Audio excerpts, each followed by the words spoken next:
जिंदाबाद जिंदाबाद भारतीय जनता पार्टी जिंदाबाद।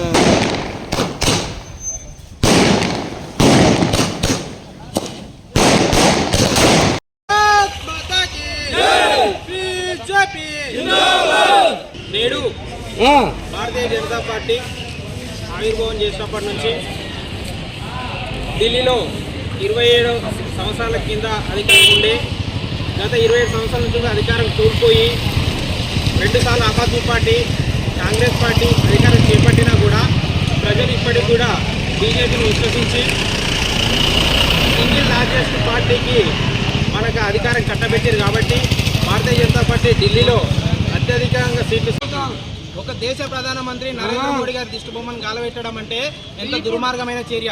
మేము అనుకుంటే రేవంత్ రెడ్డి దిష్టిబొమ్మని ఇప్పుడే తగలబెడతాం, ఎందుకంటే బీసీ కులగణనను సరిగ్గా చేయనందుకు కాలబెట్టవచ్చు మేము. కానీ మాకు సంస్కారం ఉంది, మా పార్టీ సంస్కారం నేర్పింది మాకు. మేము సిద్ధాంతం గల పార్టీలో ఉన్నాం కాబట్టి సిద్ధాంతం గల నాయకులను కార్యకర్తలాగా పనిచేస్తాం. మీలాంటి దొంగనా కొడుకులు లెక్క దొంగదా అడ్డదారిని వచ్చి దిష్టిబొమ్మను తగలబెట్టి పోవాలంటే మాతోటి కాదు.